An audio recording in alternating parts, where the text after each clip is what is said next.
I am not of the opinion that people should be funded to go abroad to learn because it takes away from too many students. If you win your scholarship, Fine. that one. But the government sending money. Look, when they mention the amount of money in pounds that are even in arrears to pay to the universities in UK for Ghanaian students that were stranded there, then some of the courses or programs, when they mention them, you just ask yourself, why are we paying this amount of money for somebody to go and study a program like that? When University of Ghana, they have more programs, better ones. The technical universities, we are stranded looking for funding. You go and pay such money, and the person will finish and decide not to come. That's the most painful aspect. After the studies, the person decided to stay there. I have colleagues that ran away. A growing polytechnic, they use internal generated funds to support you. You finish and that's all. So for me, we can decide that maybe for the next 5 years, key programs can be supported. But even maybe we decide to give some 30% scholarship to students who decide to stay in the country, at least at the graduate level. You get what I mean? So that attracts them to stay. Do your program in Ghana. Will support you 30% of the fees. And that can make some gains and make people stay in Ghana. And even when we're talking about the money, we have elites that have the money, but we have very, very low quality elites. They don't really think far. They don't know the sense of soft power. Oh, yeah. The Nobel Prize everybody's clamoring at this period. It was not an engineer, and who also he discovered dynamite.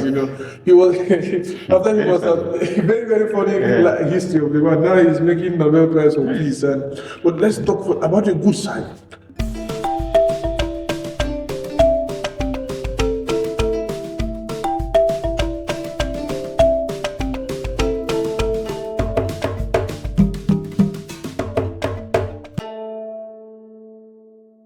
My name is Biringkpa. I'm the host of the podcast Boring Conversations. Today I'm here with Professor Francis Kwesi. He is an engineer, a scholar, and educator from Ghana. He serves as an associate professor at Kulisi Technical University, where he teaches and researches in the field of construction, project management, housing finance, and sustainable development. He holds a PhD in urban studies from Worth University in Scotland, UK, an MSc in construction project management from Holland, the Netherlands, and a BSc in building technology from Kwame Nkrumah University of Science and Technology. His work focuses on housing, infrastructure, and policy shape social development in Africa. And he has published widely in international journals. Beyond the classroom, Professor Francis continues to preach research, policy, and practice, using knowledge as a tool for international transformation.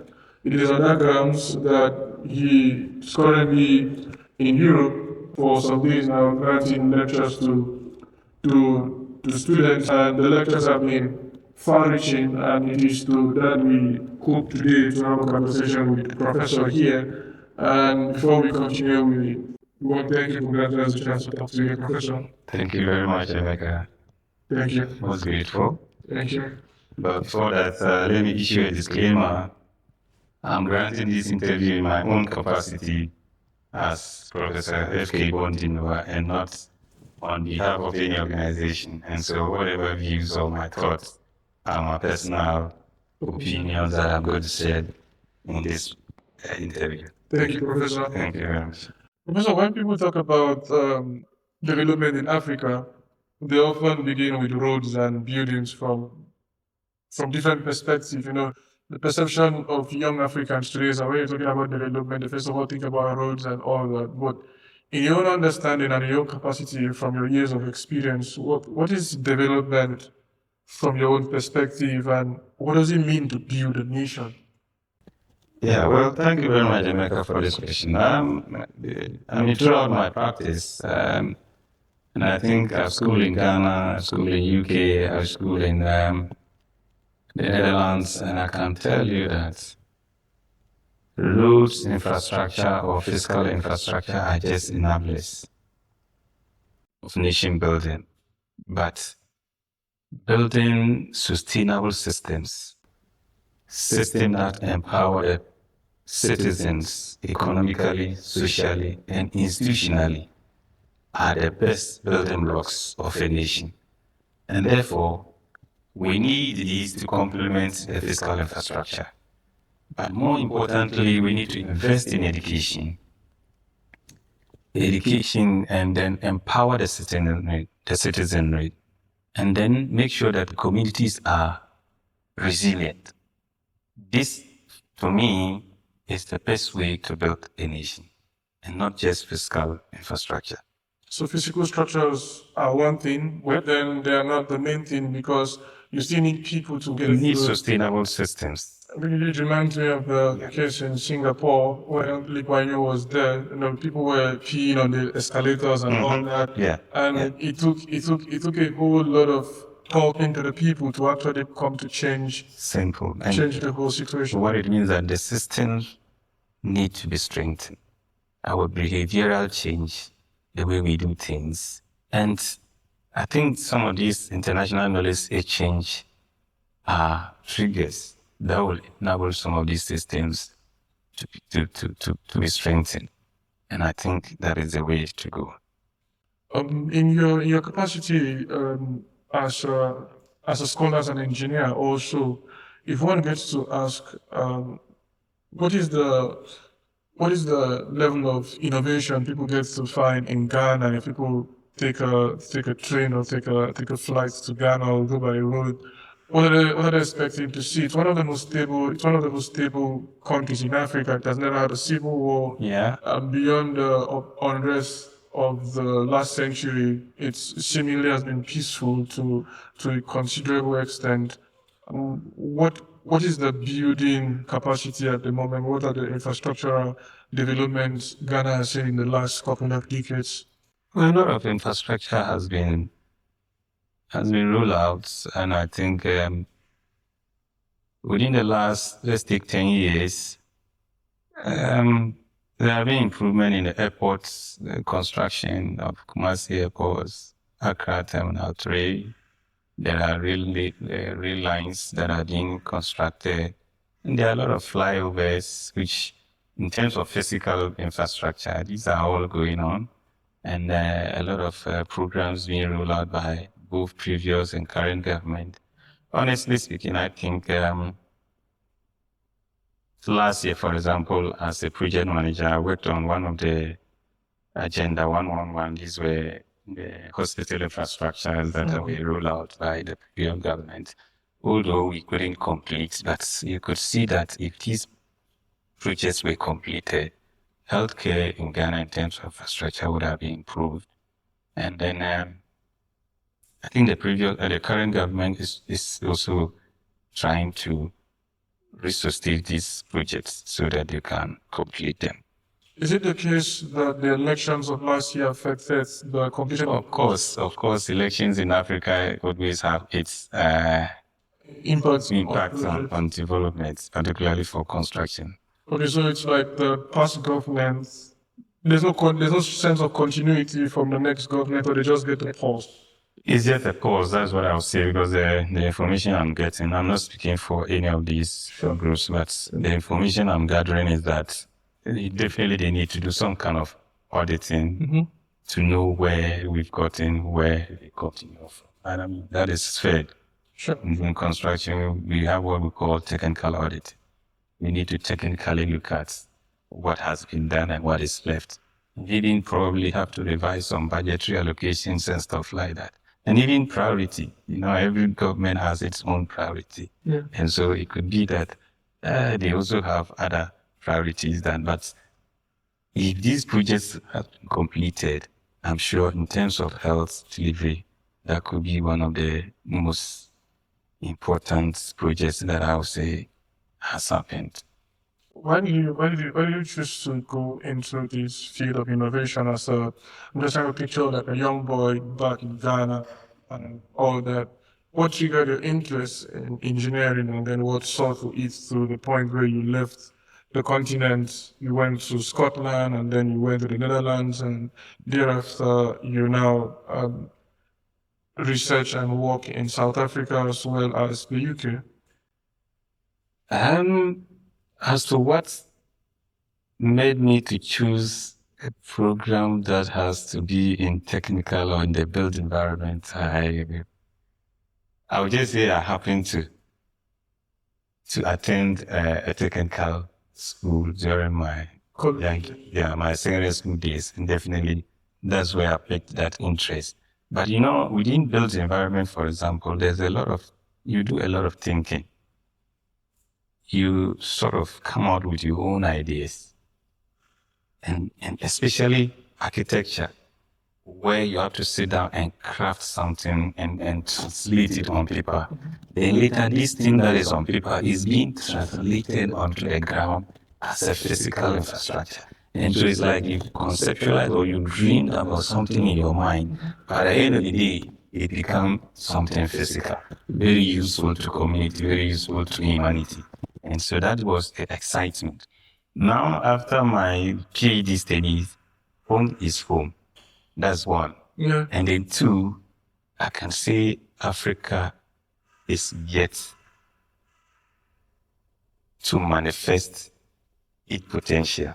And so for me, looking forward, I realized that Ghana has a lot for me than wherever I'll find myself.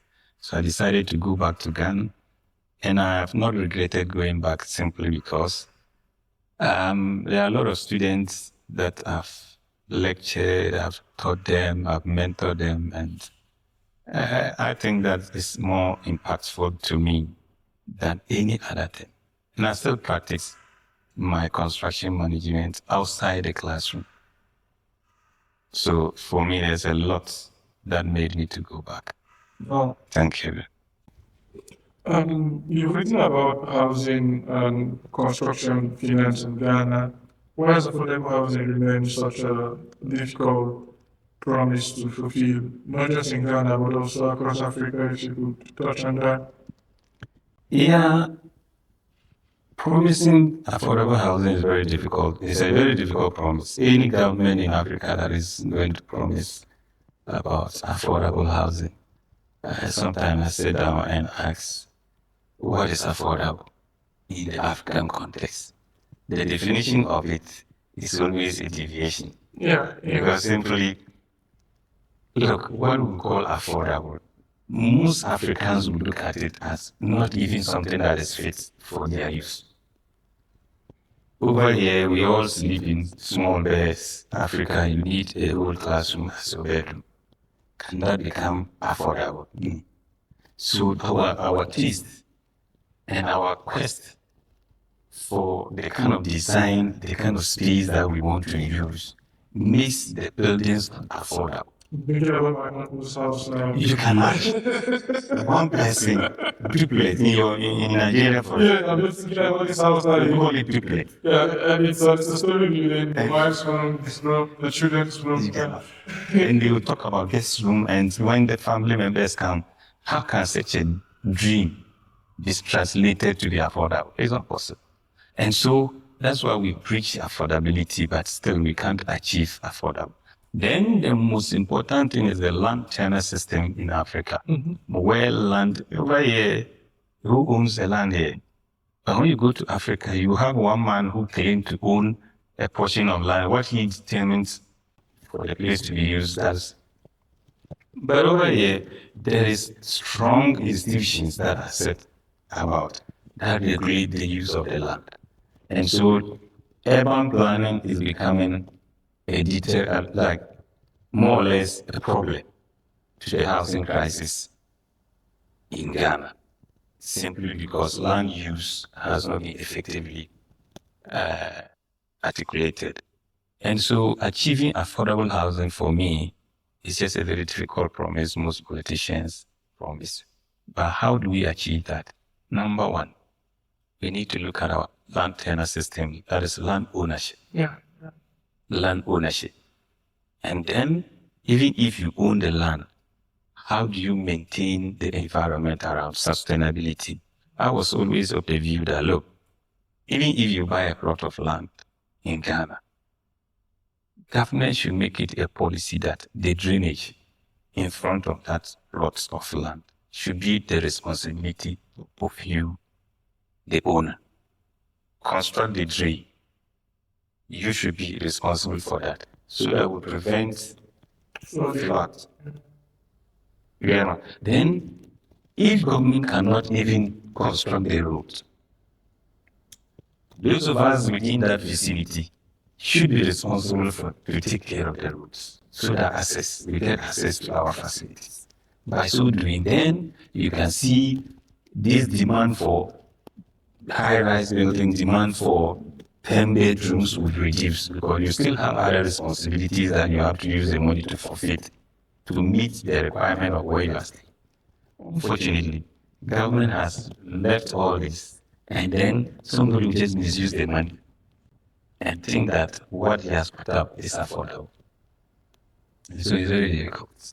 And then also cost of maintenance has become a thing also because he now gets buildings in different places and the buildings are almost not qualified because they're like left for almost personal use. Yes. So there's no return also in terms of money and all that. And then this also takes me to the idea of the market.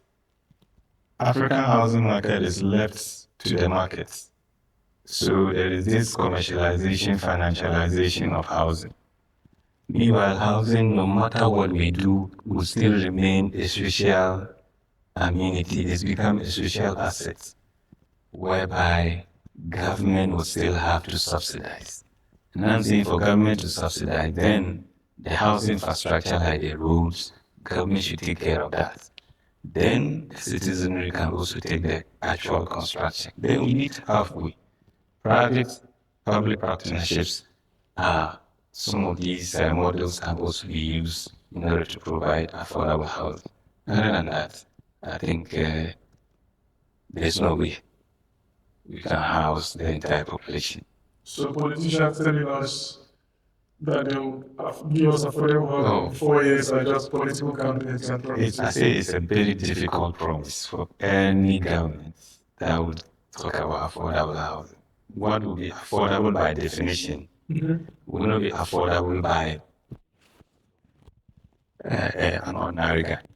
So if we are looking at the idea of an ordinary Ghanaian and what an ordinary Ghanaian wants to sense as affordable, if that is to be provided on that particular spectrum, what does an average Ghanaian need? What does such a person need to do? What does such a person need to have within the comfort of the person's bank or the comfort of the person's business to have that self-affordability? Maybe the big bread we talked about, the guest shops and all that. Because I think there's a land. Yes. As we talked about the land tenure system, if that is fixed and then there's now land made available, like in Nigeria, a land reserve of 1978 vested the government with the ownership of the land. Right. But then left it to the whims and the powers of the state government. I think we are the only country in Africa that went about different parts of the world, picking up different forms of government systems. So we picked federal. we picked federal, we picked from America, we picked the states, and then so the state governments are in charge of distribution of lands, but then the federal government, quote and unquote, on paper and all that, owns the land. And when they need the land from the people, they request from them and say, we want to build a hospital. And then we need so and so land in so and so place, but it's almost like still left to the state. How the Ghanaian, what is that sense of affordability? What should be the economic backbone of the country that Ghana to see that happen? Definitely simply because that's what I'm saying. The market is not regulated, and since land is still in the bosom of our traditional leaders, they will release the land, whether for government purpose or for private use. And that is why this current issue of illegal mining, government is finding it difficult because it's the chiefs that will sell out these lands to whoever that wants to develop. And so that is another angle that I think to even stop this illegal mining, then our chiefs should be the first people that government should tackle with. Sit down with them and find a lasting solution to how they can stop the use of our land anyhow. So there is indiscriminate use of our land, releasing it for any other purposes. But then back to the housing question. The ordinary Ghanaian will need about at least 3 bedrooms. 3 bedrooms. The father and the mother, let's say 1 room, the children maybe boys to 1 room, girls to 1 room, and then if they want to go further, they get just. And that boils down to income. Yeah. What is the income levels? And for how many years? I built for someone that is in US, and it took 10 years to complete the project. Yes, and that is 4 bedroom. Where were they staying before that? And that person is living in the US. Oh, okay. So if you are in Ghana, it means that you are likely to spend more than 10 years to build because of your income. because of your income level. Okay, so it's not like where you pick a project for 1 year, 1.5 years, you finish it now. No. And then too, another issue is about the building components or the materials that we use in our buildings. Yeah. Each and everyone has his own taste of material he wants to use. Right. Meanwhile, when you come to advanced countries, for a particular council, most of the building you see them the same styles, the same shape. If it is 2 bedrooms, the same. Every material that is used there is similar. Mm-hmm. In our case, because it's individually owned, I determine what I use. The cost of these individual materials in terms of aggregating the total cost of the building will differ from each and every one. Meanwhile, our salaries may be the same. Okay. So at the end of the day, it becomes very difficult for you to get what you want, for me to get what I want. Okay. And even one of the most striking things about housing in Africa is that somebody who starts lay the blocks to a certain level and leave it there. Mm-hmm. That amount of money is more or less being locked there. It's outside the banking system. So multiply by the number of people that start uncompleted projects.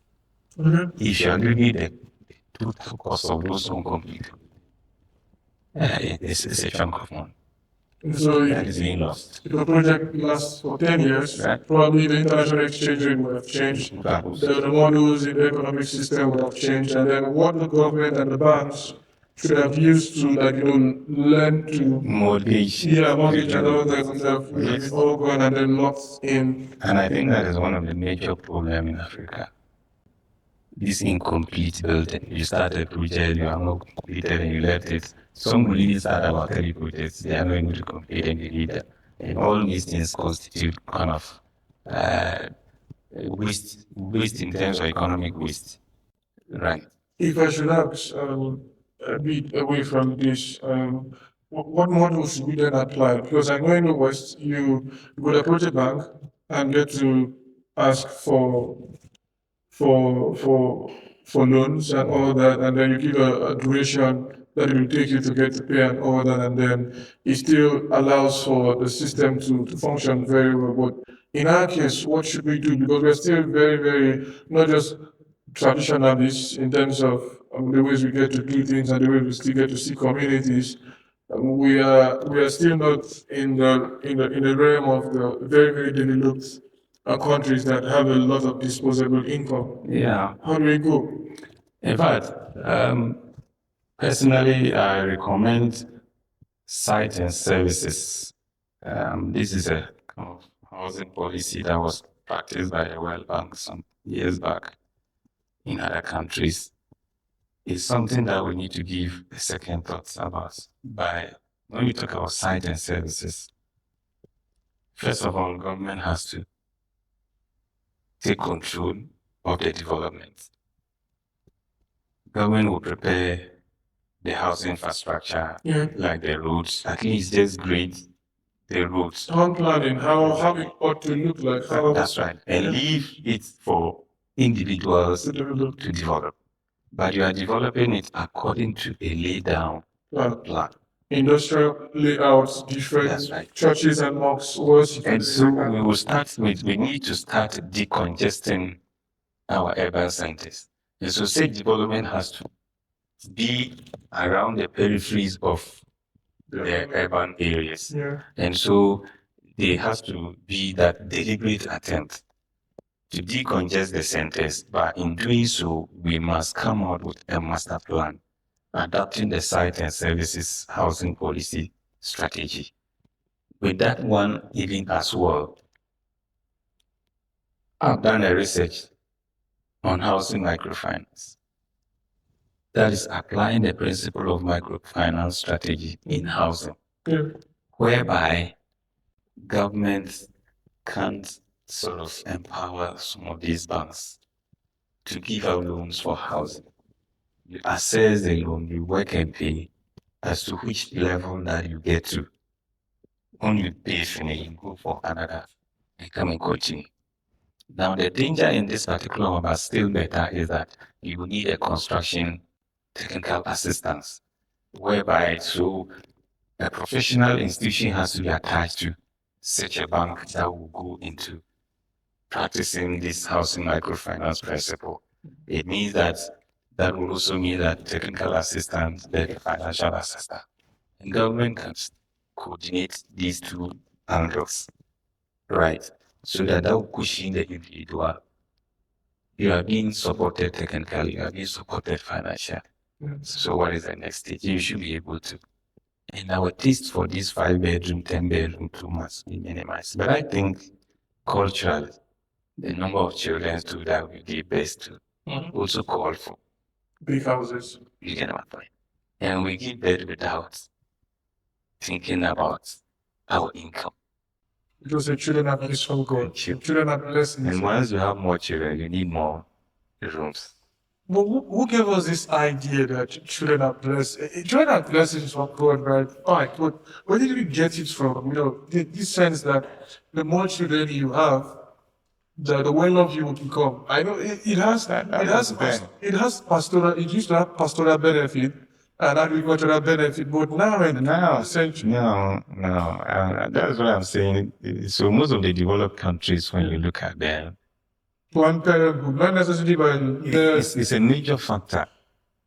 Even how to take care of your children is more or less this sustainable system that I'm talking about. Is the system regulates the way you attend to your children. Your family, over here, we discussed earlier on Saturday, Sunday, the system itself forces you to stay home, take care of your family. You don't have those kind of systems. And therefore, everybody decide that, look, you can give birth to 3, 5, 6, 20. When will they sleep? Meanwhile, you are the only person. And so if you have to think about all these people, then this affordable thing is something that cannot even be materialized. Wow. Yes.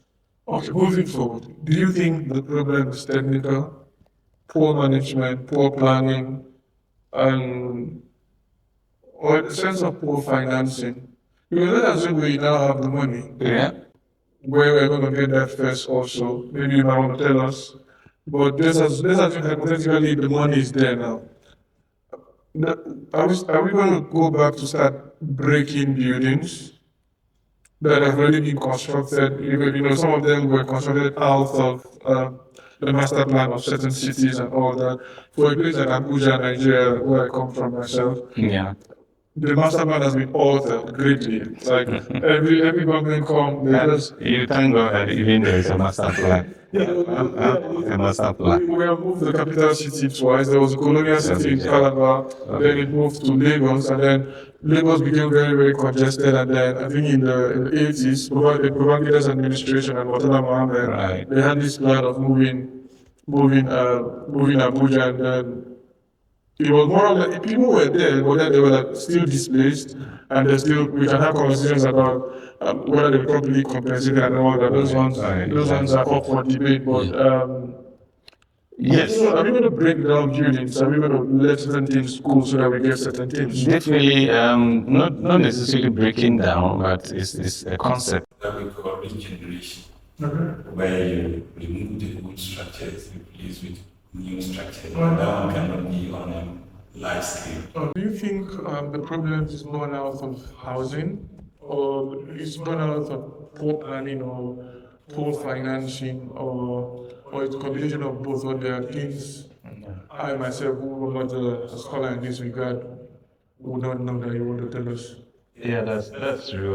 The housing challenge in Africa, particularly in Ghana, is both technical and financial. Technical in the sense that there's poor planning issues. We all know the annual perennial flooding, most heavily here, is something that we are all aware, and that is one of the challenges. Technical again, because of rapid urbanization, is outpacing the development. You could see places being developed at the blind side of authorities because people must get some place to sleep. So population growth is propelling urbanization to scale up at a very fast pace than the development itself. So technically, yes. Then financially, definitely we all know we seem not to have a very strong mortgage system. Even if the system is strong, like I earlier on said, income levels are factors that are affecting people getting access to these mortgages. Even if you get a mortgage, how affordable it is. I borrowed at 43% before. 43%. Before. Yeah. How long do you pay? I mean, it's not even how long. But it's just the percentage. Even 23 is still on a very high side. So the mortgage can be available, but the interest rate itself is very high because of the risk, financial risk, and even the technical risk to the bank, and even to you, the borrower. But there's no collateral that matches the risk. When they demand the collateral, then your duplicate has to be available for them to use that one as a collateral, because most banks will not even take mobile collateral. Yeah. They want landed asset exactly. And stuff like that. And to get a landed asset that is your own alone, not tied to the family and stuff like that. That becomes a problem. And the third most important angle is the moral or ethical leadership. Mm-hmm. There is lack of ethical leadership. From leaders alone, or from leaders and people? Leaders and people, because the chiefs, for example, that I'm talking about. Yeah. So when I talk about ethical leadership that is committed to accountability. Sure. Leadership that is committed to being responsible and then develop equitably. You get my point? We are not committed to developing the country equitably. Therefore, even if a chief who is the custodian of a particular jurisdiction of land, after selling the land, what did he use the money for? So there's no accountability. And therefore, there's no equity when it comes to development.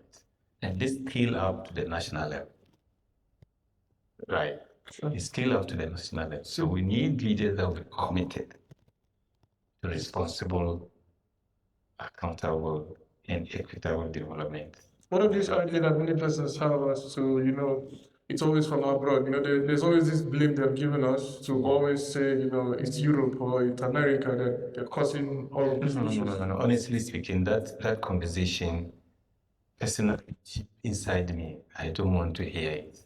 Because I think it's an excuse for moral failure. I just don't want to hear it. Anytime they say we were colonized, look, when the whites arrived in Ghana in particular, I think they were just some few guys, about 2 or 3 or 10. Mm-hmm.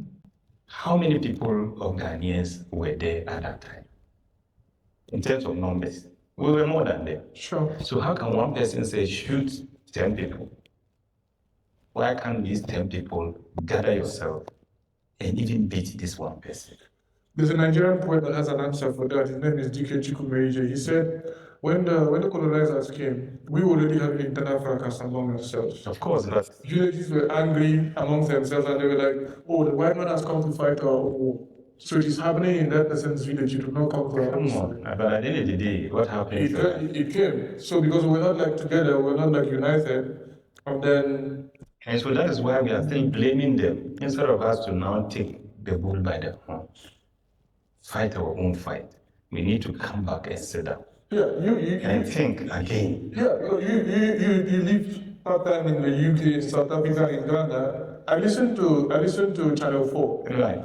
On the radio, and you hear the MPs, the way they do it. Yeah. Like it's like, when I'm close to check, I get frequencies down to London, and then I pick up Channel 4, and I'm like, I'm so fascinated. Of course. You think they are fighting, but they're having conversations about their constituency, and it's live streamed for the people to listen. Yes. So for me, it's not too late for Africa.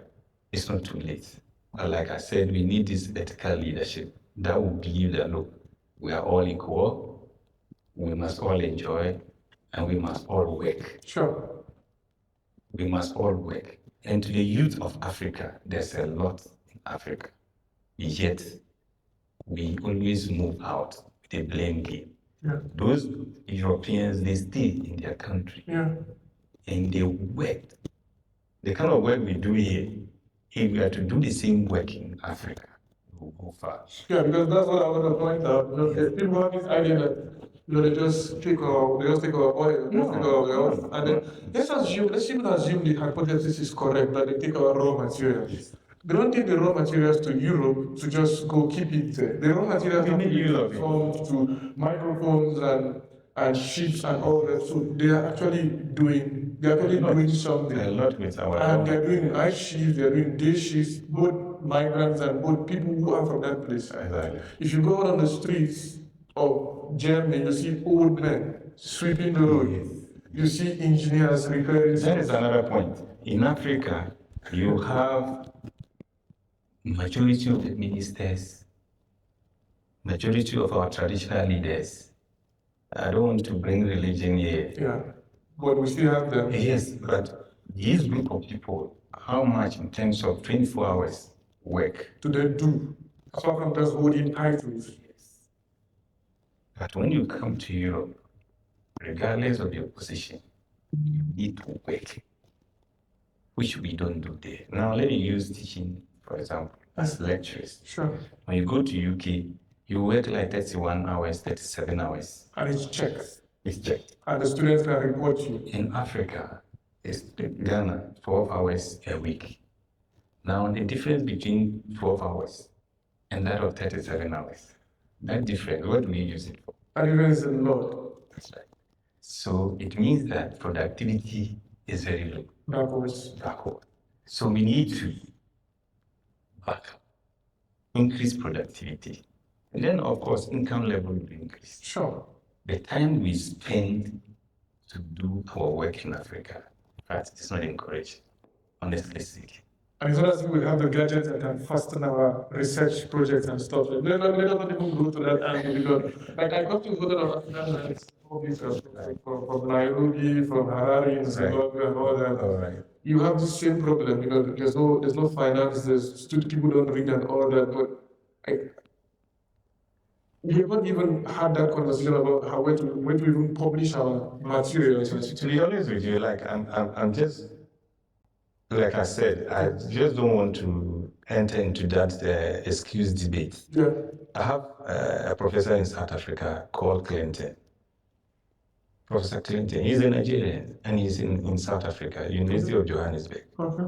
This guy research output a year in terms of publication. Sure. One single person, if we could get about 10 of them within the African bloc, from Senegal to Kenya, Morocco to Zimbabwe, Ghana, Nigeria, let's just take about 3-4 people in each of these countries to kind of commit themselves to the kind of commitment this professor commit himself to research. I'm telling you, within the next 5 years, the research output of the continent will change. Fine, somebody will say funding, but South Africa, they are ahead in terms of funding research. Can't we replicate it across the whole Africa? I know Dr. Mildred Okori. is in South Africa also. So, and that is why most Nigerians are now in South Yeah, Africa. because I know a couple of persons in South Africa. So what it means that environment is critical. Yeah, Environment, where you find yourself. sure. And who will make that environment conducive for you? You have to make that environment conducive for yourself. You don't sit down waiting for, because they're thinking of growing the head for how long? But I have You not still seen. have to. I have not seen a white man as the president of Ghana. Neither have I seen a white man as the president of Senegal. Right? I understand soft power. I understand all of those stuff. But I think the excuse is too much. It's too much for The me. excuse, even as a young person, I think I have colleagues abroad, and from Belgium to Spain to Italy. Yeah. They're not lazy people.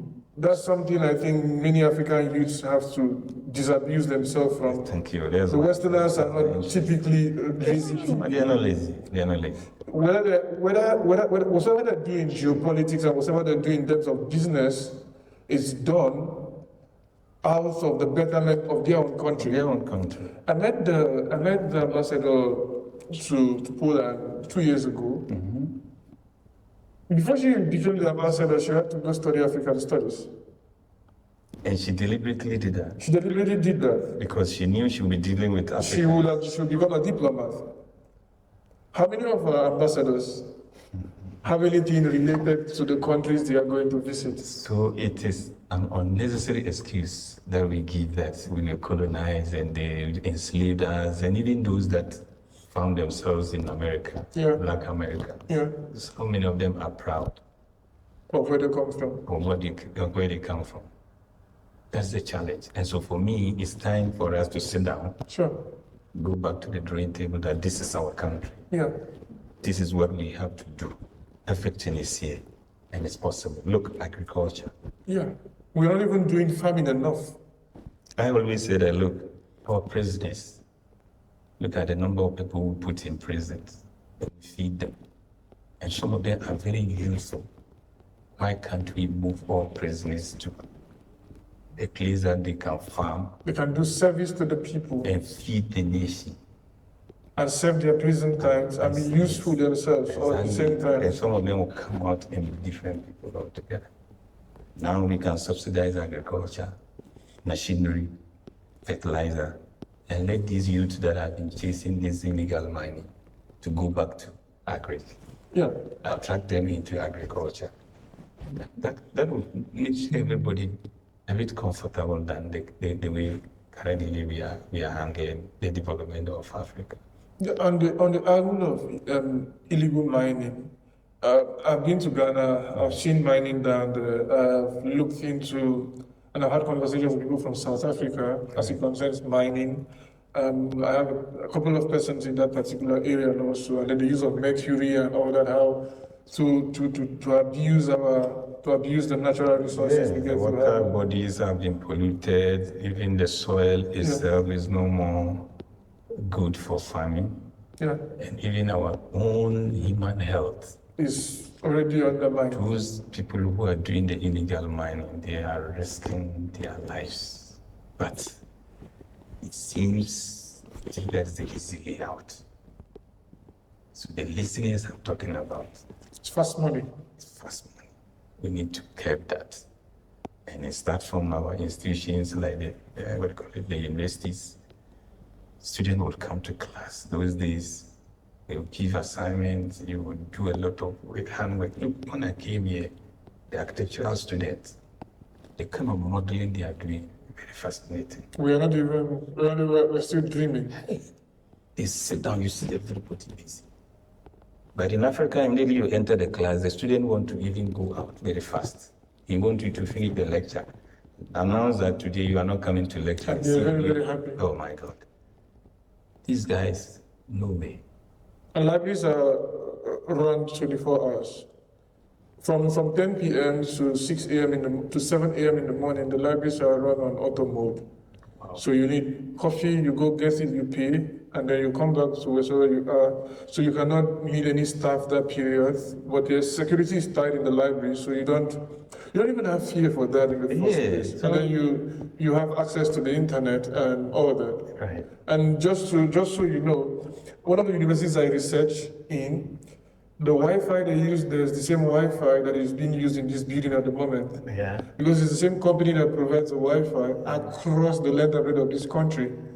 So any time I go to any university, right, I have the same logins to the same internet service across the length and breadth of this country and also outside the neighboring countries. It's also happening because I use Herod Worth internet handle. Yeah. When I'm in Kumasi Technical University, I'm able to use the Edrom. Yeah. And it works all right. Sure. But the laziness that I'm talking about, we are just mentally lazy.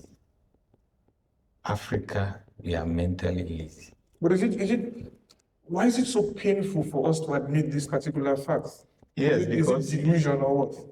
The lack of ethical leadership that I'm talking about. Our leaders have led us to believe that, look, it's not their fault. Okay. Because of what happened before we got here. What, Ghana is 1967? 57. 57, right? 57, yeah. We in 1960, Congo and all that. Right. It's taken more than 65 years. Yet we are still not up to the task that we have to do it ourselves. Who drafted those treaties? Who drafted those policies? Can they be changed? Can they be... Do our politicians or our leaders, rather, those in the civil sector, do they even know that such policies and treaties even exist? They are there, they know very well. But so what is stopping them? Is it a willpower or just fear? No, we are all looking for the easy way out. The easy way out, in everything, easy way out. And you see, culturally, we need to start sort of disabusing our minds about some of our cultural beliefs. Yeah. That communal living, we still believe that communal living is the best for us. But I think the way the world is moving fast, until we disassociate ourselves or we dilute that social bond that always exists among ourselves, we can move forward. So people who are born, they get married from the same place, they live, they don't see any sense of either migrating to a different community and stuff. Or even I know that, when I'm in pain, you are there. Okay, yeah. You get my point. If I'm in trouble, you are there. I have an uncle that has money. Exactly, that kind of mindset. My father has money, so I shouldn't be worried. It's high time we start to dilute this, what do you call it, nuclear family system. Mm-hmm. Because when you go to Europe, when you go to all the developed countries, you don't encounter some of these things. There are families, but then there's an age a child gets, they kick you. They technically kick you. We should learn how to disconnect ourselves from others and take responsibility of our life. Then there is another most important thing, which I almost forgot. Whereby it's like family ownership. Mm-hmm. This thing belongs to all of us. And so at the end of the day, nobody cares about that. What is ours is ours, what is mine is mine. I think we have to take them, what is mine is mine. It will be better. Other than that, Africa cannot go for better. It is high time we go individuals, so that you be responsible for your life right after school, that ends it. Other than that, because look at it, we claim education must be free in Africa. How many people take education serious until quite recently? That you could see that people are now becoming very serious about education. Are they really becoming serious, born out of being serious because they need good grades to travel abroad? That is another point. It's not just because they want to learn something. I need a certificate, I need a paper. So I can get a scholarship where I can live. But for me, outside Ghana, I don't know, personally, it's never the solution for us. We need homegrown policies. So we need policies that can resonate with our local context. Do you get that? Right. We need, even the food, we stop growing local food. I think shawarma. And pizza, Italian pizza, cappuccino. You can imagine. So for me, we need to go back. So a father is coming back from work, he buys burger. A burger and then you take away, you sit down and order food and that kind of thing. Jobs. And that is what we are more interested in. And we don't even have the healthcare system that can equally combat the disease or the sickness that can come in. And you know, most of our local food are even medicine. Yeah, because they still have the bacteria and all that needs to. Most of our local food are medicine by themselves. If you take them, you're fine. Maize like this, beans like this. Look, I don't want to go there. So that's true. That's true. You work closely with students and young professionals. And, you know, how can technical education move beyond theory to become, you know, real tools in the hands of people? Because me, for my own imagination, you know, I also write. So I'm fascinated always by how ideas can move from my head to paper and all that. But then more so for you, an engineer, you know, you look at the 3D stuff, you look at 4D, and you envisage something, and then it becomes a reality for you. Yeah. How do we tend to go about telling the young people that the infrastructures they see in China, the Panama Canal they see in Egypt, the drones and the robots and the robotics and the different stuff going on across the Atlantic can actually take place back home, and that it's not rocket science? At the moment, I think in Ghana there's been some effort in that direction, where especially the technical universities. Also in Nigeria, Nigerians are just like startups. Right. For us, most of our programs are done in the university. Are done in the university, and so you need not less than 6 months intensive industrial training. And so this is what I call experiential learning by experience. You learn by experience. Sure. And so most of the second year, the second semester, you need to leave campus. To go do something. To go and join industry. Yeah. Unfortunately, industry doesn't get any incentives whatsoever. Yeah. The only thing they get is that if you get to the industry, the student gets there and is very hardworking, then they can use that student very well. That is the only incentive they get. But I think government could have made it a policy.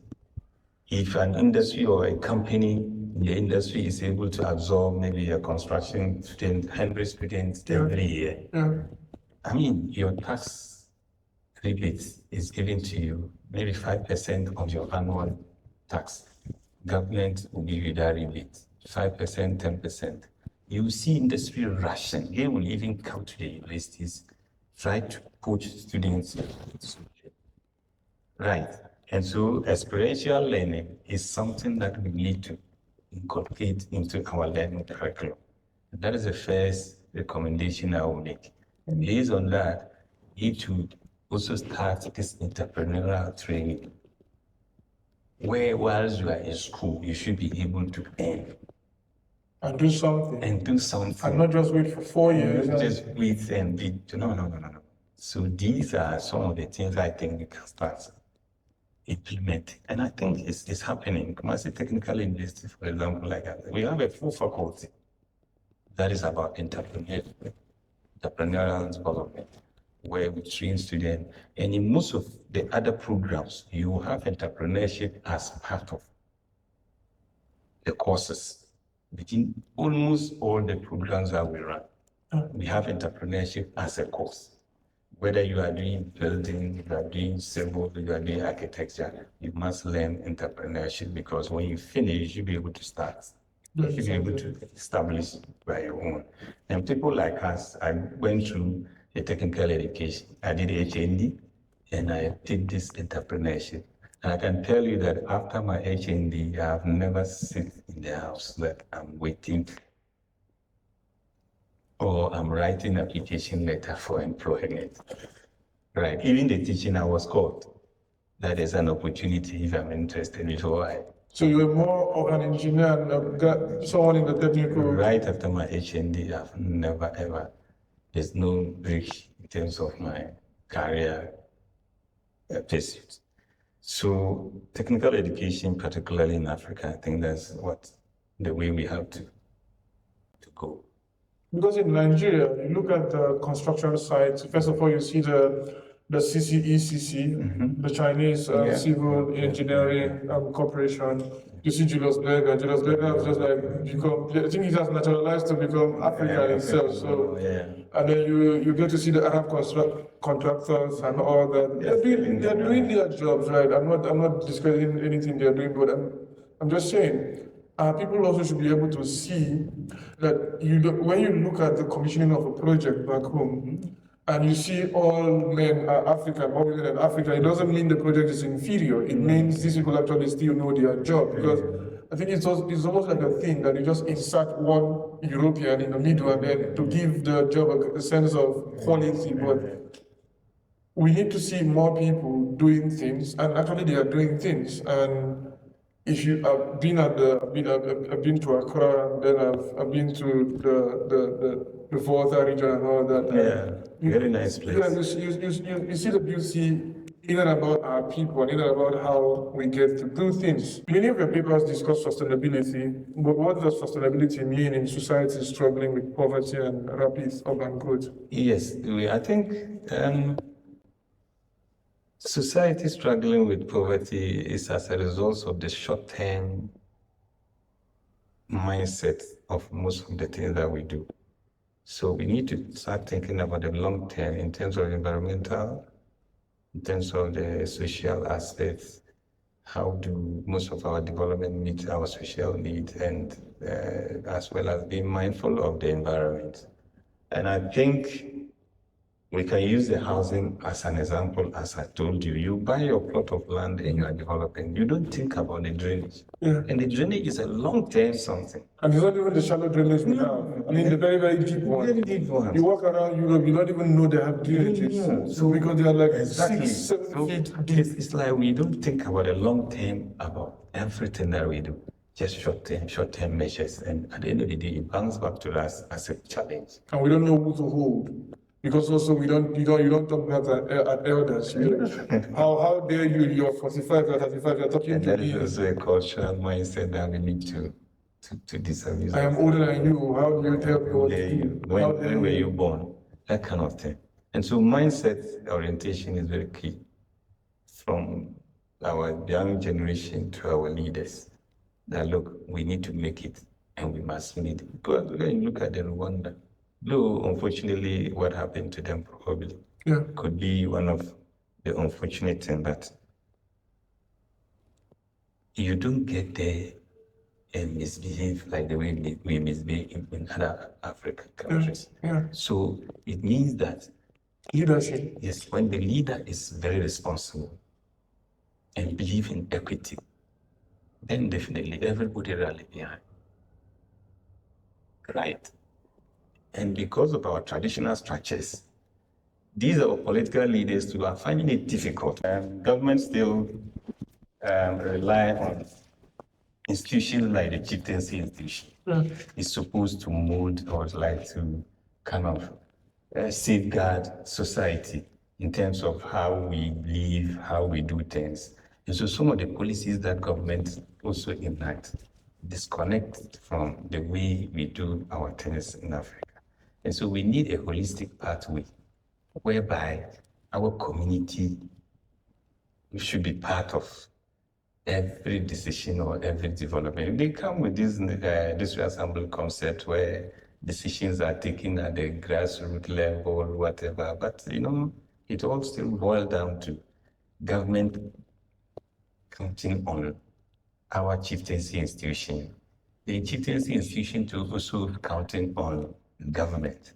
And so it's like, I'm looking up to you, you're also looking up to So there's like too many persons that were not needed to make a decision. Exactly. So there's like too many cooks spoil the cook, right? That's where we are heading towards now, because even the chiefs now, if the chief misbehave, you can take him to court. And because of that, the chief, instead of him to sort of instilling discipline at that vicinity, so relax after all. Government will also think that, look, if you're a chief, you should be able to govern your people very well. Now they've added what we call district chief executives for each district, or maybe your place governors. Every governor has to rule his area, but still the traditional structures are still very strong. And so when there's this conflict of interest, then you could see that the system doesn't work anymore. We have district or governors that have issues with chiefs, and therefore development cannot come to those areas because of that conflict between these two entities. And so there is a need for government and traditional leaders to still find a common ground where we will position ourselves, and this is what we believe in. Those days, it's like when you see a Nigerian, you know that it's a Nigerian. When you see a Ghanaian, you know that it's a Ghanaian. But now, that is no more there. And so what this also means that we need to look at our traditional structures. Some of them are not just supporting. Yes. For modernity, we have to move. We have to move and let them go. And let them go. And the things also we tend to even hold as culture. In my opinion, anyways, people say our culture, our culture, our culture, our culture. Our culture for how long? For how long? There's a good side about our culture. There's a good side. Of course. But you know, when you take that generic idea of culture and you put everything in it, we must go back to our roots. The roots, we don't have literatures that we can go and confer and say, oh, let us look at the writings that were left behind. That is why you and I, we need to start documenting. Sure. And I want to do it through housing. Of course. Our housing structure speak language. When you go to northern Ghana, the housing structures are in secular form. Sure. It tells you about unity. It tells you about the bond among us. Although I'm saying we need to start going beyond this bond issue. Yeah, but it still speaks. Exactly. That was a message to the world that we are together. In Dembele, you get to see different architectural styles. When you go to Benin and you look at the architecture, it's a message. Sure. Are we selling that to the world? Or what do we do?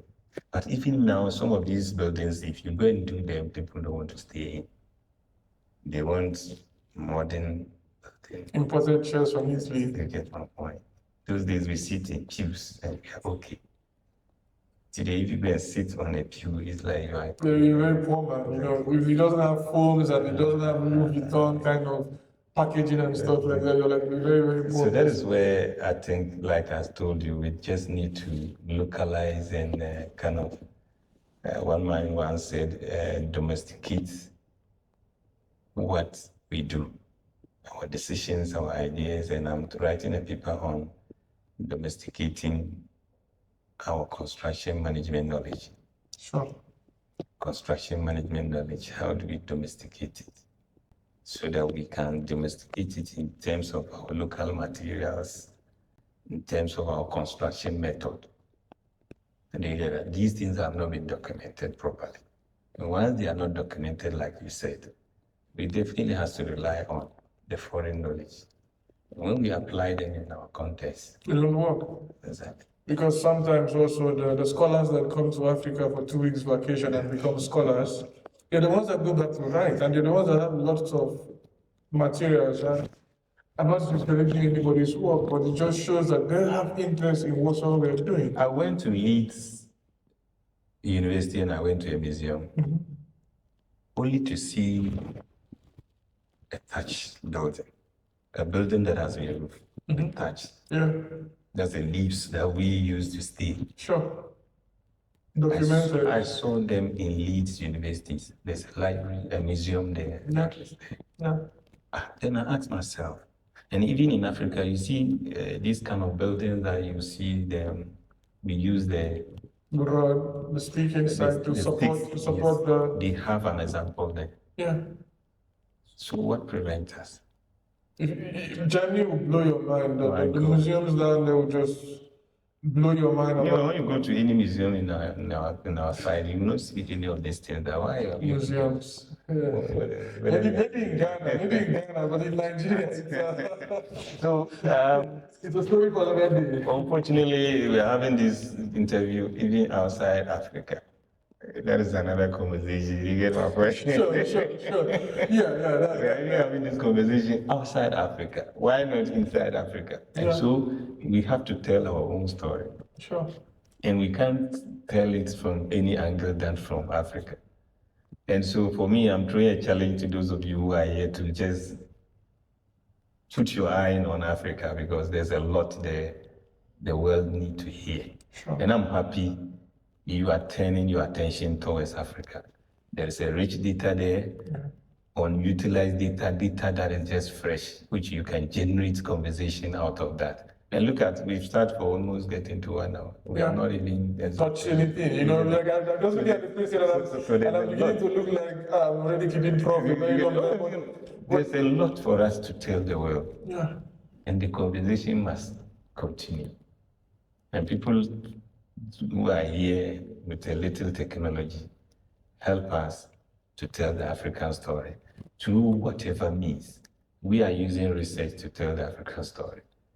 If you are a writer, use your pen, use your paper to tell the African story, so that the world will know that, look, we still have hope. There is still hope. I think we need preachers, not just, I'm not talking about preachers, not like church people, I'm talking about preachers of hope generally from school and all that, because I've been to Romania. Right. Like you said, I'm turning my attention now to Africa. I'm like, I focus more on Europe and writing stuff, and then until I met this Egyptologist who told me in Cairo, just like, it's recycling. For knowledge, his knowledge here is more or less a recycling. Yeah, and he's a Westerner. He was like, focus on Africa. Yes, he told me, like, I think it was you get original knowledge from Africa. He said, focus on your continent. And he said, very original. I left Europe to come to Cairo and do stuff. And I think if you focus on your continent, you have more. We are like a dying culture. We have used almost everything. We've tested all the philosophies and all the ideologies, and we've still failed at them. But you have this sense of untapped resources, that not just natural resources, in terms of human resources and all that. It was like very, very important. For me, it's very important. Let's Sure. Let's do that. In your view, what role should government play in supporting small and medium scale construction firms, you know, the people who actually build our communities? I know we've talked about that, but in concrete terms, briefly, what would you want the government to do? Subsidies? And to what level should they be subsidizing, and what should they be subsidizing? Raw materials, cost materials for production, or the loans themselves? In fact, along the line, there was this agitation for local content. Most of the mining concessions and other contracts that were signed, that there must be some percentage of local content. I don't know the percentage yet, but was it not the same issue that dragged Ramaphosa to the White House? Of course, but for us, I think there's no white presence that much. So, SMEs must be given the opportunity, particularly in the construction sector or construction industry, where certain projects, we deliberately made them national competitive tendering. Are people even willing to do small, medium businesses? Oh yeah. People are willing. They are setting up. Like I said, most of my students, at least I know about 3-4 of them that are doing very well. Okay. People have taught before, and they completed and they set up. And they are doing very, very well in terms of construction. Sure. One is in the road sector. One is he is a multi-purpose guy. So he's into media, he's into even health, pharmaceuticals and stuff like that. Whilst he's doing real estate in addition. And so people are willing, but like I'm saying, it's very difficult to penetrate when the big guys are around. Sure. Right. And so it should be that deliberate attempts to sort of nurture small and medium construction firms by way of, look, the tax component, for example, the introduction of what we call value-added tax is very, very difficult for young guys to navigate their way through some of these taxes. Even the way to calculate them is a problem. And so because of the weak systems too, people can sit in office and tell you that this is your tax ban without any calculating scientific basis data. for what they are charging you. And so there should be a way, scientific way of charging these taxes where the payment too can be done in such a way that at the moment somebody is claiming that the kind of tax they are charging him, now the year is getting to an end, I'm sure they'll be chasing that person. But there should be a way for the person to demonstrate that, look, I cannot pay. That inflow and outflow exactly, expenditure. that fairness should be there. And so that these startup it can be technical training. And I think government of Ghana is doing very well in that area. I know there is a sector skill body, which is trying to document the skill needs of every skill sector within the construction industry.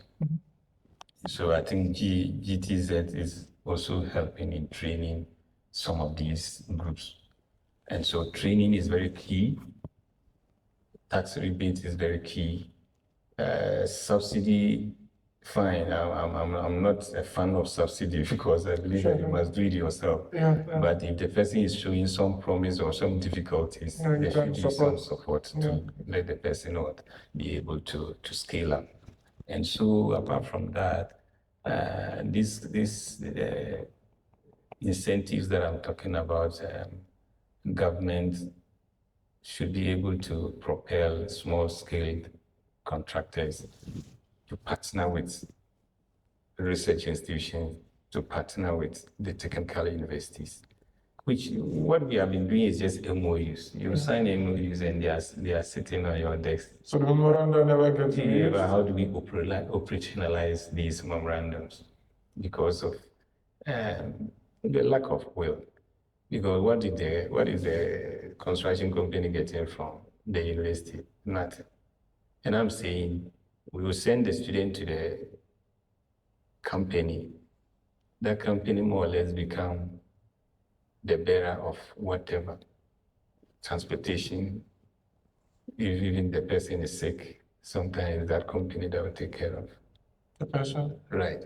So I think moving forward, we are trying to make the practical component more, whereby if for construction like this, we group 5 students and give you 1 meter or 50-meter drill the whole semester. You do the surveying, you do the drawing, you do the construction. Then we come as a team and can assess that part. Than for you to sit in class, it's exams time, it's 70, and then practical 30. Or maybe even 20, then assignment 10. It should be the other way around. Sure. So that the practical component is on the field 70%. And that was what we said we wanted to adapt to what we call competency-based training.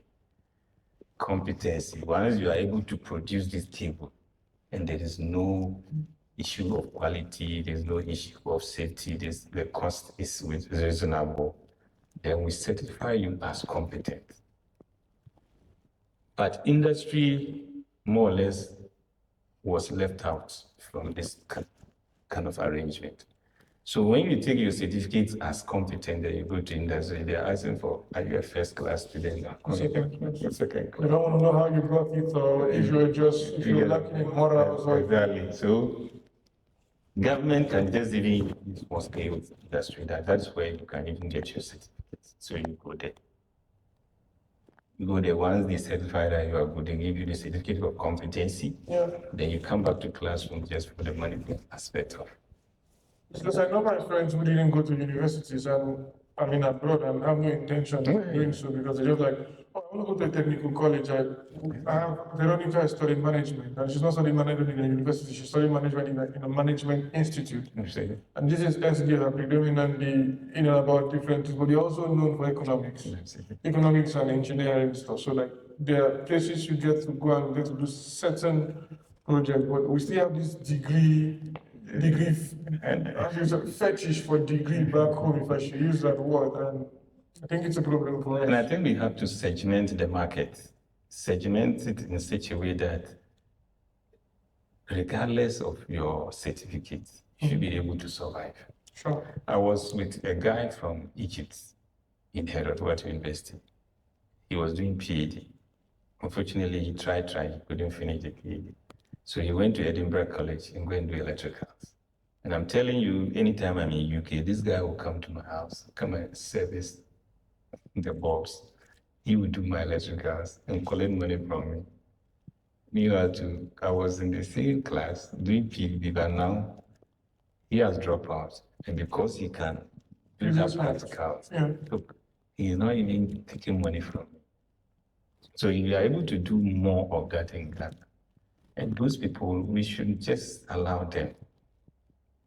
We have what we call self-assessment. You assess yourself, your tasks, what you can do. This can be an arrangement by government itself.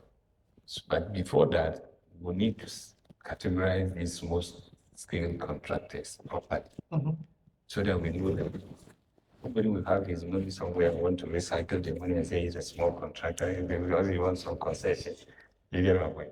But if we are able to categorize these small-scale contractors, then we have some pieces like assessment of their tax, their ability to pay. I don't want them to just give them like money direct, no. And where is even the money? No government has money there. But then capacity building, and then some of these encouraging them through some of these workshops and stuff like that. I mean, it's the best.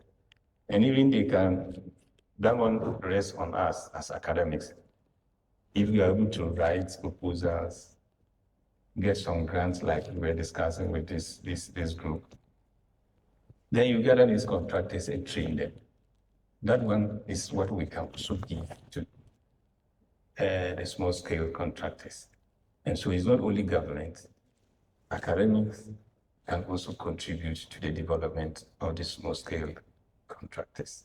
And I think they are the engine of the construction industry. Because no matter what, these foreign companies, they normally don't last long. Yeah. And now the Chinese have adopted a strategy where every year they will come and take some few students to China and go and train them. And then induce them to stay. And they will not stay in China. They'll come back to Ghana and come and complete the degree. Oh, okay. And stay in Ghana. Okay. But the trick is that. They work for them. Thank you. It's also the language. So they now, and also now, China, Mandarin is now implemented in the majority of African. Yes. Nigeria just signed theirs now to make it one of the official foreign languages in the country. Okay. That is official. Yeah. So for us, it's not yet official. So what they are doing is that by the time you realize you have Ghanaians that are speaking Chinese in Ghana, so automatically, naturally, gradually, by the time you realize Chinese has gained ground. And anytime they enter here, you don't see a Chinese man white, but you see Chinese men. Thank you. Black. Just the same way you see French men. That's what the point of assimilation. That's the strategy they are using. And so when they win a project, you will not see Chinese here, but you see Ghanaians working like Chinese. Yeah, because you think it's a Ghanaian project, but it's actually a Chinese company that got the contract, and they don't need to be there physically. They don't need to be there. And they say execute the project. Oh, yes, because when they go there, the kind of technology they expose these kids to, you have no idea.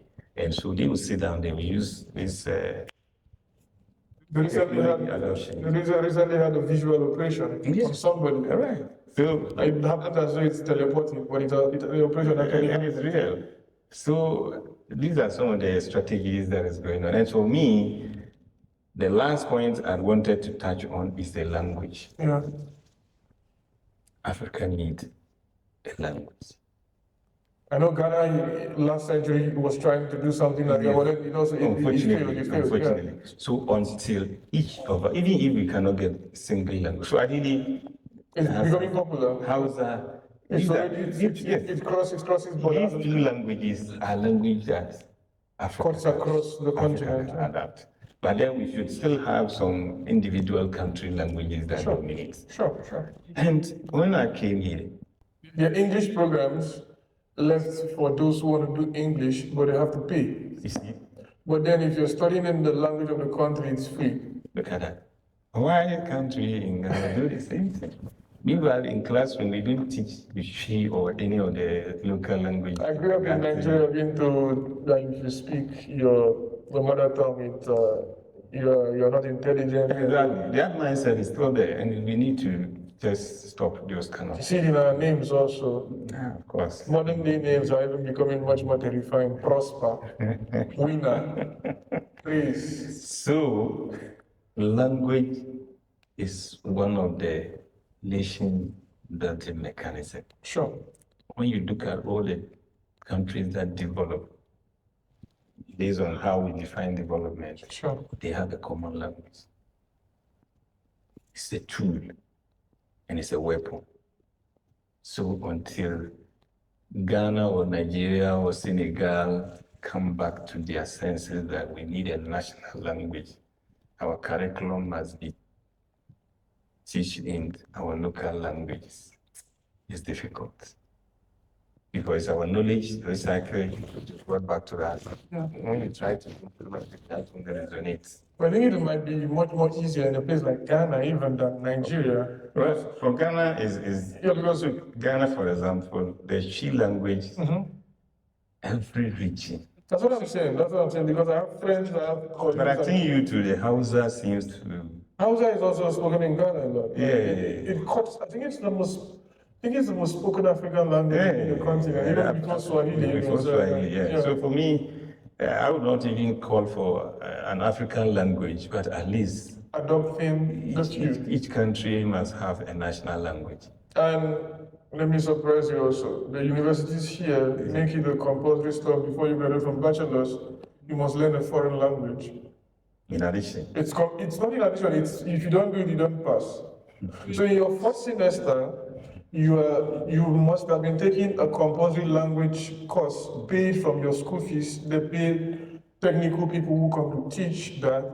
By the fourth semester, you're supposed to take an exam that will certify you like IELTS or SAT. So they teach you for 2 years, and then they want you to pass the exams in B1. wow. So it's done. If you don't pass in B1, any language of your choice, but it must be international, different from your mother tongue and the place you grew up. Yeah, exactly. When I came, is it ILO? They asked me to at least optional language. Yeah. I should be able to. And these kids are kids who've been learning languages, French, German, Russian, Italian, they like speak 6-7 languages, and we tell ourselves, oh, the languages are so difficult, but they make efforts. I wish English could have been an optional language in Ghana. Unfortunately, it is the main stuff. It is the main stuff. Prof, I really appreciate the conversation. It didn't go as here, but we've been able to touch everything down here. We're already running both 1 hour already. That's good. It shows that there's a whole lot more we can learn. And we appreciate you granting us this chance to have these conversations. And I'm looking back home. I am looking back home greatly. Certainly. I will focus my attention more there. I used to tell myself I was a global citizen because of my travel history and all that. But even at that, one still has to look back home. And I think we have a lot to offer down there. You've seen the world. You've been to different places. You've seen how things are done, and I hope we can replicate these things back home too. And the idea of hope.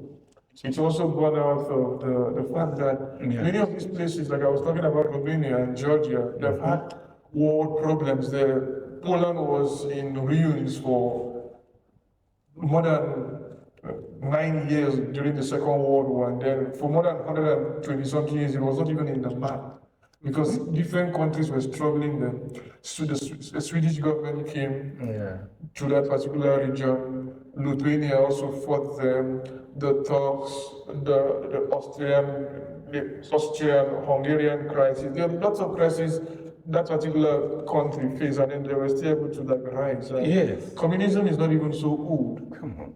1989, China was still very, on a very crazy, Look at where they are now. yeah, look at where they But are. they went back, coiled back for some time. You don't hear of China as if Anything. you get my point. In Africa, you used to have the idea of a China phone. If they use China phone, Right now. to mean that means it's an inferior product. But now we have. And I think that was their struggling stage. But they did something, Exactly. and we were laughing at them when we were doing nothing. They're sitting down. And saying they use Chinko, they use China phone. I'm just telling you, another thing is the 24 hours. In UK, 24 hours. It's a working system. Exactly. There's a security to lock this office. And People are talking about sustainable electricity. In Africa, we have the moon. Very powerful And we source of we light. just have two weather conditions. Yes, Like you said, two weather the dry, but here you go At any out. point in time, the weather can change. Yeah. But Africa, we can predict even what will happen. You know, The next 3 there's years. Hamadan, there's the, but here you cannot. Summer in Belgium and in Rome was crazy. So we have to start working the 24 hours. Make use of that 24 hours because look, in UK right now, somebody is going to work. Africa by now, the whole Africa, Ghana, about 37 million people Are sleeping. are sleeping. So, Prof, you don't For more want than to 8 hours. You don't want to go to sleep. Come on, what are you doing? But over there, somebody is working. Sundays, people are working. Sundays, Africa, Saturday, everybody is. Friday is officially gone in Nigeria. Yes. So, and even Friday, yeah. If you go to office, you will not see chief. Because those who are Muslims, And there, they may not go Friday. but even apart from that also, just the Fridays like gone. So you can imagine. Then, I lost the grant, I don't want to talk about it, it's very painful. oh my God. And the chief was not in the office. Okay.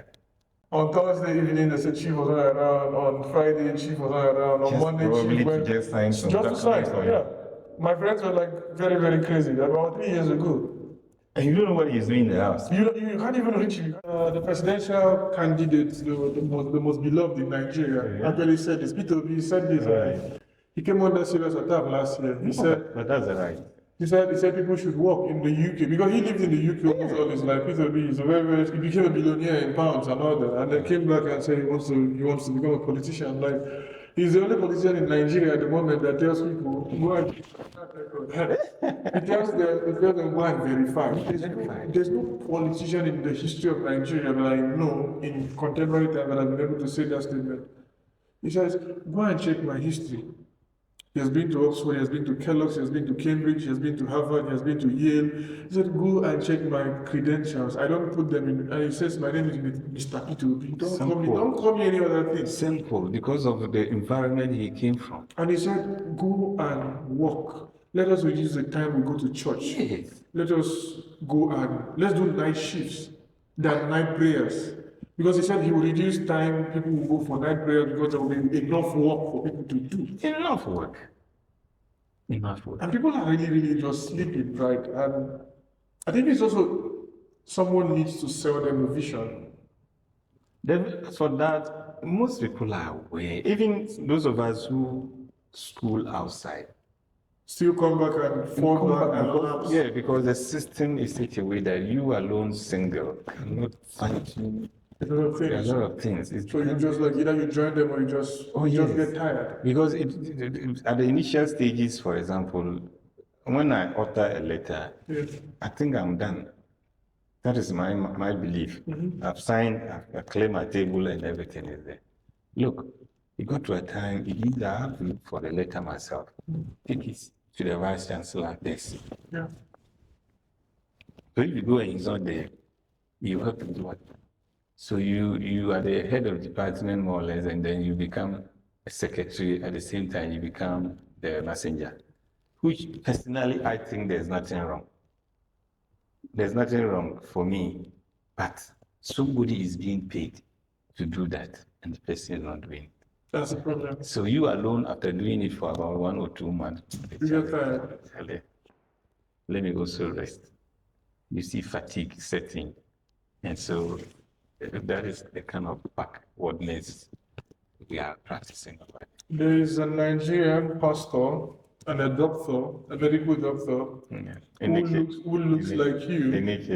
No, Pastor. I'm talking about Dr. Charles. I will show you his picture now. So you see, you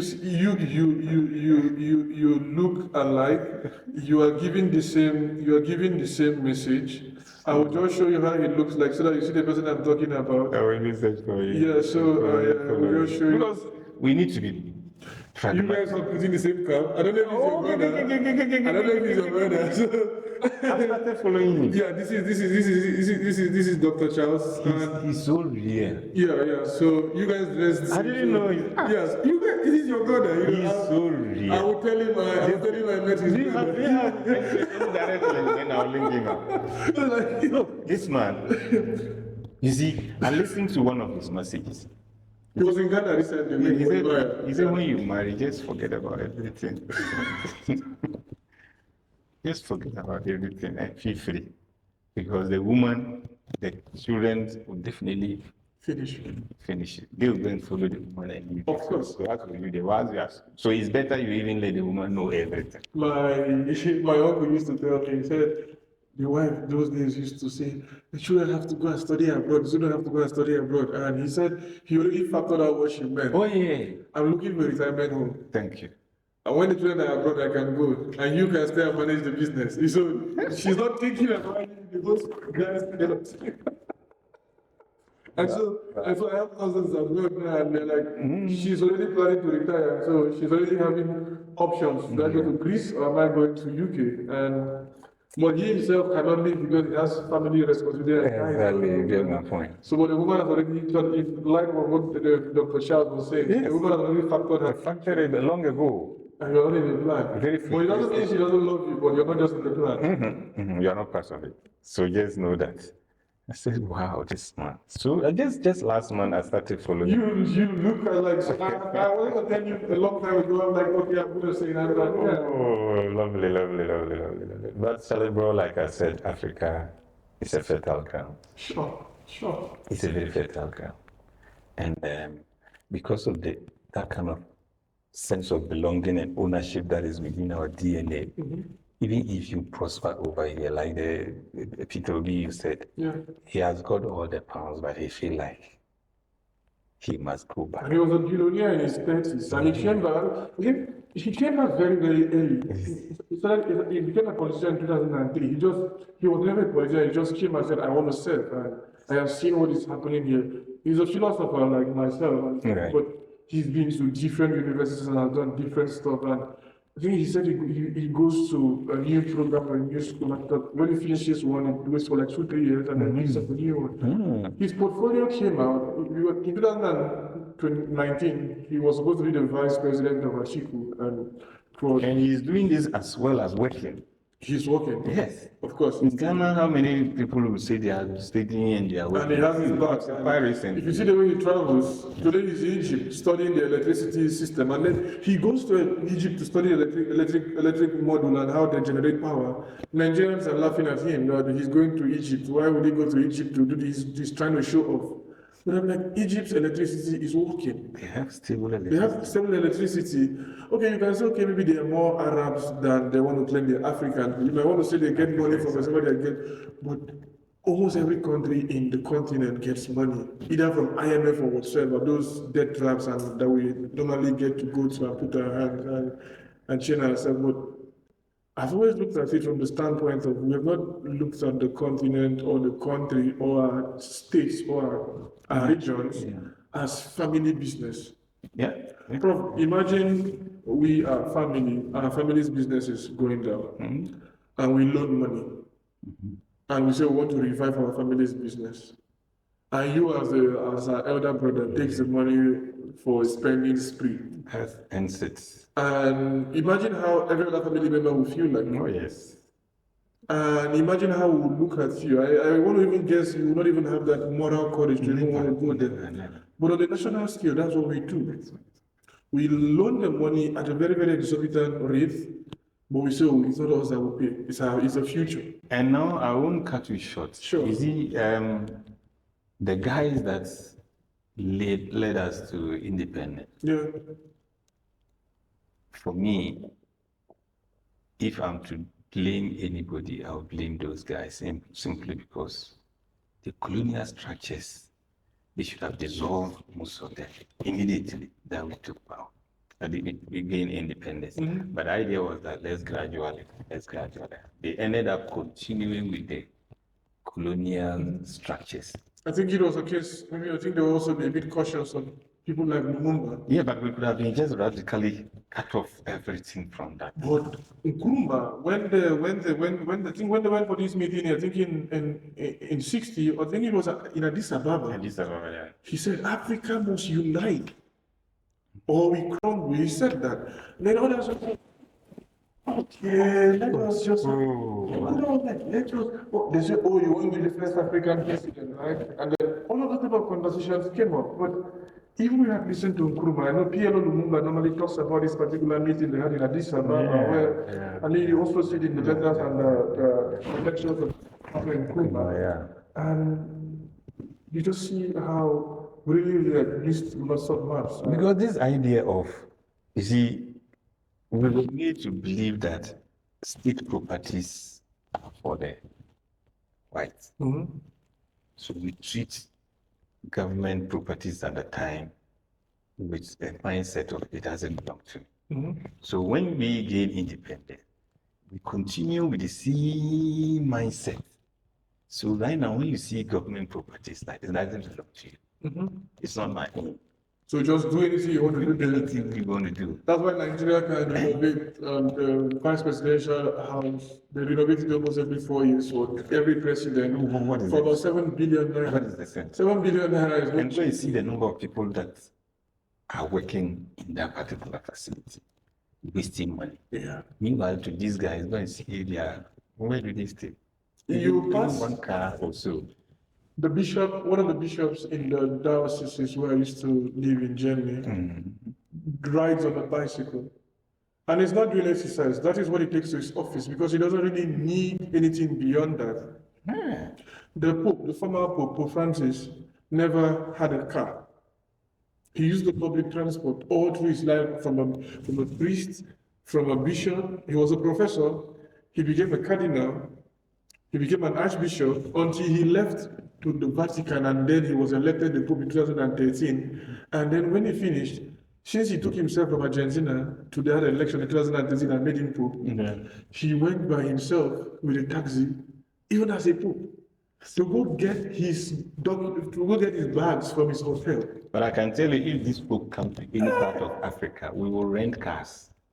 That is not even us to facilitate the visit. If he even to get to visit us, the kind of costs we will associate with his visit, I'm telling you.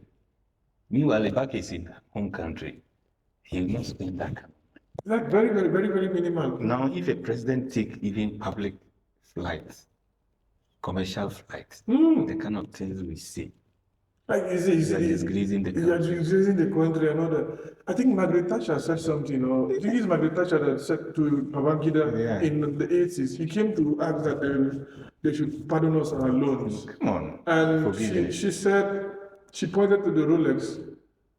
The president of the head of state of Nigeria was putting on. It's like, You see? look at the watch you're using. Look at the stuff your cabinet came with. I cannot afford this type. So how do I pardon you when you are this expensive? I, as a person, wear normal shoes and normal stuff, and you come, you're looking so expensive. We are very wasteful. We are very, very wasteful in time, money, even our dressing, my brother. The cost of this thing. Yeah. You get my point? Very, very expensive. And this is just the ordinary one. Well, then the real. When you see a chief from the north, Hey, with the sandals. there are about 3 out there. And they multiply by the number of chiefs. These are all resources in a way. Yeah. So we are so very wasteful in everything that we do. And that is the problem. Even our teaching methodology now, technology has come. COVID nearly Made it happen. happen. But we are going backwards. Instead of us to be teaching online, the student population are increasing.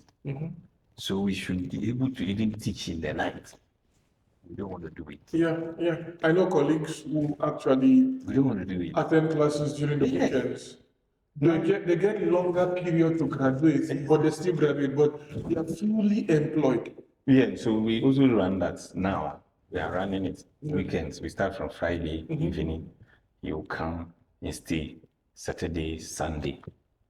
But as I'm saying, religion, some people will not. Tell you they have to go pray to Yes, God. they will not want to sacrifice the Sunday and come for lectures. But it's a trend. And I'm saying that we can do the night teaching as well through Zoom. Because normally when I travel like this, I schedule my lectures from 8 p.m. to 10 p.m. That one at the comfort of your house, you can attend the lectures.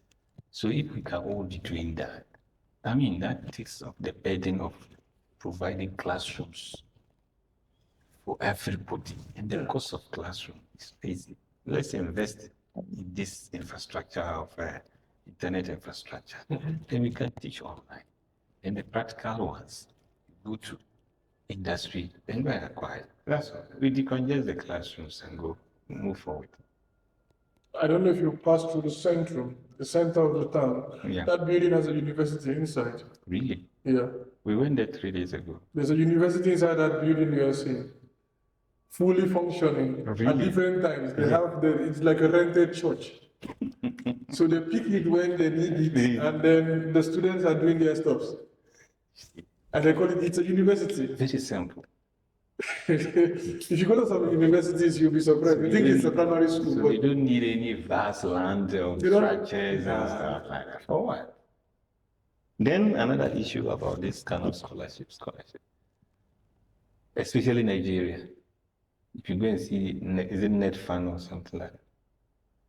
Then over there in Ghana too, we have Get Fund. Some of the programs that we pay people to come and do here, I don't get it.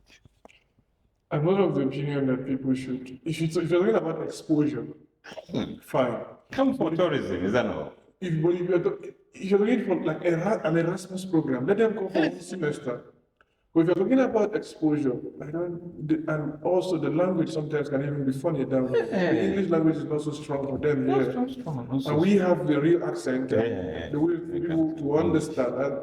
And I am not of the opinion that people should be funded to go abroad to learn, because it takes away from too many students. If you win your scholarship, fine. That one. But the government is sending money. Look, when they mention the amount of money in pounds that are even in arrears to pay to the universities in UK for Ghanaian students that were stranded there, then some of the courses or programs, when they mention them, you just ask yourself, why are we paying this amount of money for somebody to go and study a program like that? When University of Ghana, they have more programs, better ones. The technical universities, we are stranded looking for funding. You go and pay such money, and the person will finish and decide not to come. That's the most painful aspect. After the studies, the person decided to stay there. I have colleagues that ran away. A growing polytechnic, they use internal generated funds to support you. You finish and that's all. So for me, we can decide that maybe for the next 5 years, key programs can be supported. But even maybe we decide to give some 30% scholarship to students who decide to stay in the country, at least at the graduate level. So that attract them to stay. Do your program in Ghana, will support you 30% of the fees. And that can make some gains and make people stay in Ghana. And even when we're talking about the money, we have elites that have the money, but we have very, very low quality elites.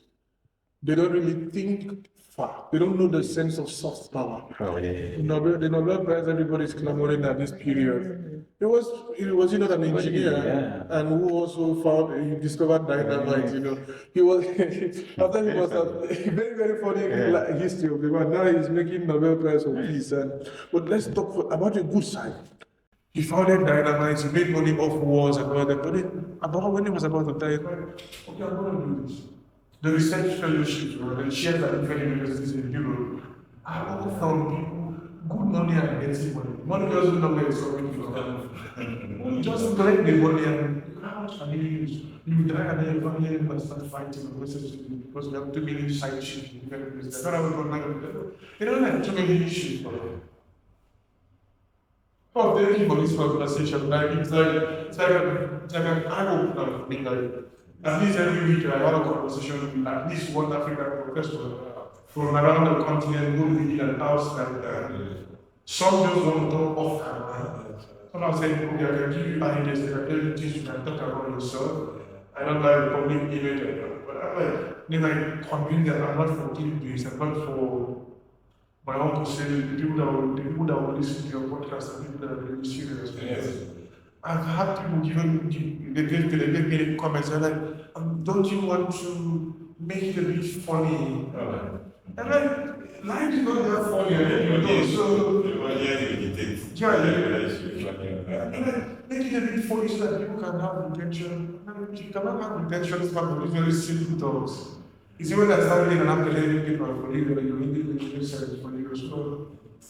So I really appreciate this time. I hope all your dreams and aspirations for Ghana, for the continent come to succeed. When we still realize a lot within the podcasting world, we invite you again, and then it will be a much more different viewership, set of numbers and all that. And we hope to have you as many times as you want us to get to talk to you. I really appreciate it. I just want to thank you so much. You are doing amazing. When I received the email, I was like, wow, how come? And Christina, so happy you're feeling this platform.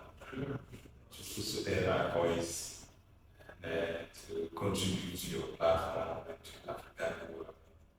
And I pray that you create more platform for me.